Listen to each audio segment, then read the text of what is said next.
What is more intimate than the sound of someone's voice being delivered into a waiting ear? A gift that's freely given to someone I'll never meet. So I said yes. And ever since then, I've been recording all kinds of materials about once a week for State Services for the Blind. I love doing it. Welcome to Blind Abilities. I'm Jeff Thompson. Have you ever listened to a book on tape or had a college or high school book converted to audio? Our next guest is Sally Abrams, and she's a volunteer at the Communications Center at State Services for the Blind in Minnesota. Sally recently had an article published that was titled, "Reading to People I Will Never Meet." I enjoyed reading the article, and I'm sure you all would too. So I invited Sally on to the Blind Abilities podcast to share her story. Sally, welcome to Blind Abilities. Thanks so much for inviting me to be part of your podcast. I'm delighted to be here. Oh, Sally, thank you so much for taking time out of your day. Can you explain to our listeners what exactly you do volunteering here at State Services for the Blind?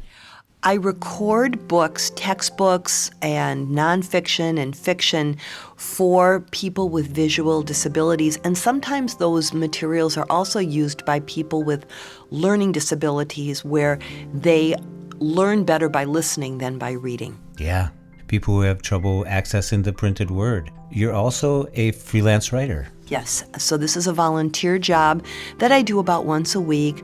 I do freelance writing for a number of publications, and I also co-direct the Speakers Bureau for the Jewish Community Relations Council of Minnesota and the Dakotas.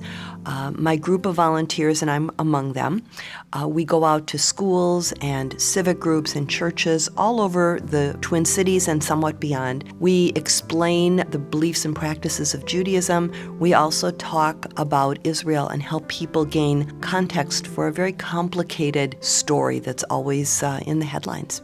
Well, that sounds really interesting. Sally, how did you get started volunteering here at State Services, reading and transcribing? I've been volunteering for State Services for the Blind for 11 years. I began when, just by serendipity, when I got an email from my synagogue saying that State Services for the Blind was looking for somebody that could record some Hebrew text. I'm a fluent speaker of Hebrew, reader, writer, speaker of Hebrew, so I thought, sure, why not volunteer? I called up to say I'd be happy to help, and to my surprise, they said, well, first you have to come in and take the Transcriber's test. And I thought, what? There's a test? Which showed how little I knew about what goes into transcribing. I thought, if you know how to read and you have a voice, then you've got all it takes. So I came in to take the test, which was fascinating. A few weeks later, they called me up to say, you passed our test. By the way, in the meantime, we found someone else to do the Hebrew recording. But since you passed our test and only one person in 3 does, would you consider volunteering for us? By then, I was really intrigued, so I said yes. And ever since then, I've been recording all kinds of materials about once a week for State Services for the Blind. I love doing it. Yeah, I like that. To love what you're doing.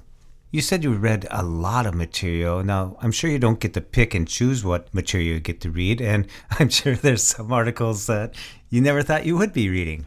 Exactly. You can specify areas of strength. So I tend to get certain kinds of books, and you can specify a couple of areas that you just don't want to read. But beyond that, it leaves a very broad range of topics, of books, of texts that you can be given. And that's what I love. I end up reading all kinds of material that I never would have picked up on my own. Some of the most interesting materials I read are biographies, history, and in particular, business texts, because my knowledge of business is zero. Well, that brings up a point that you mentioned in your article about how you gain some knowledge about something and then you use it.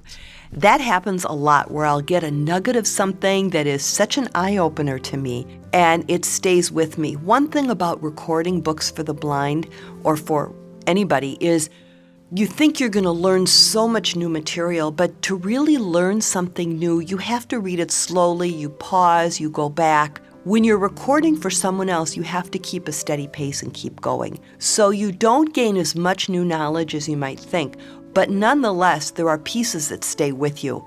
One of the articles I read some years ago was a business text that focused on Southwest Airlines and their business model. One of the reasons why they're able to be so successful is they streamline their maintenance operations by using only one kind of airplane. They only need one kind of parts. They only need their mechanics trained in repairing one kind of plane. And that's one of their secrets to success. So that stuck with me. And not long after that, my husband and I were out with another couple. The conversation turned to airlines, airline prices. Somebody started talking about Southwest. And I dropped in this little nugget of information that I had.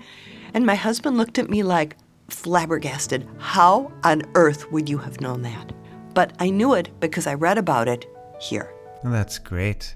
Now, you've read a vast array of books, hundreds of books. Have any of them stuck out or grabbed your attention? I think the most memorable book I read was a collection of interviews with people, Minnesotans, who had survived the Armistice Day blizzard in 1940. It was a huge storm that came very unexpectedly across the Midwest, upper Midwest in Minnesota, stranded thousands of people, over 100 people were killed. The people that survived it gave their first-person memories to someone who collected them and put them into book form.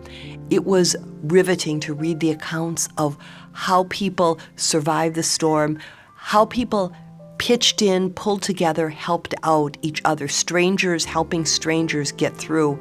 Stranded school buses of children that were put up at a farmer's, at a farm in the barn, unbeknownst to their parents because communications were so much more primitive back then. The parents simply had to wait till the next day to see where their children were when the bus eventually brought them home. I could not put the book down, and I have never, ever forgotten it since. It was the most riveting thing I've read.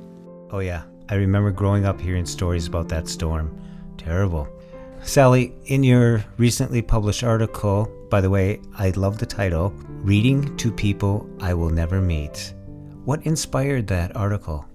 I was inspired to write it.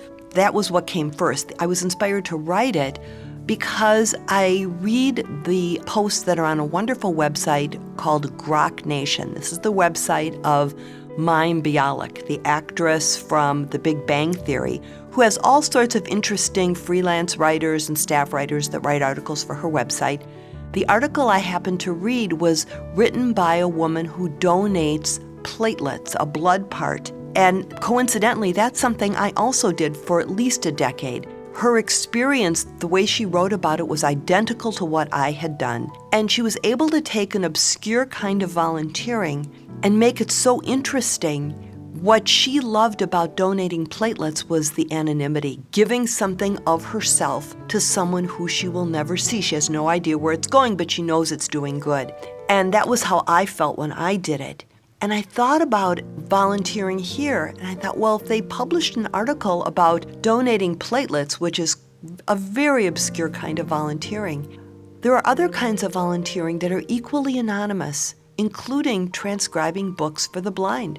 Because I do that with no idea where it's going and who gets it. It's a gift that's freely given and received. So I pitched the idea to them about writing about this unique kind of volunteering, and they said, go for it. After they accepted the proposal, then I thought about the right title.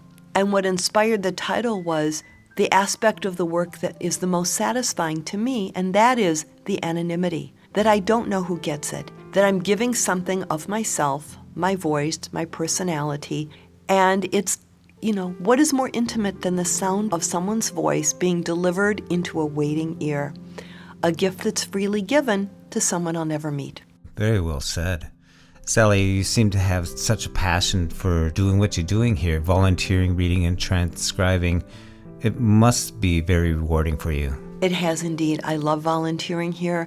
I love the immediacy of it, that I produce something that is useful, that is put into use right away, and that will outlast me. I've recorded hundreds of hours of material, and it can be used again and again, and it will be here long after I'm gone. I love that. So Sally, for those interested in your essays and want to know more about Sally Abrams, how can they get a hold of you? I would suggest that they call State Services for the Blind, express their interest in volunteering, and then they'll be put in touch with the Director of Volunteers who can arrange for them to come in and take probably a very similar test to what I took all those years ago. And Sally, if someone would like to read your essays and find more about Sally Abrams, how would they go about that? You can find me at sallygabrams.com, SALLYGABRAMS, it's all one word, .com. Thank you so much. We've been talking to Sally Abrams, a freelance writer, speaker, and a volunteer reader transcriber at State Services for the Blind in Minnesota. Thank you so much, Sally. It was my pleasure to be here. Thank you. If you're in high school or college or need a book transcribed or recorded into an audio format, be sure to contact your state agency and see what they can do for you.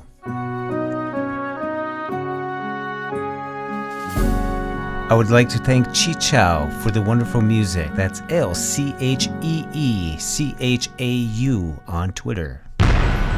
When we share what we see through each other's eyes, we can then begin to bridge the gap between the limited expectations and the reality of blind abilities. The realities of blind abilities.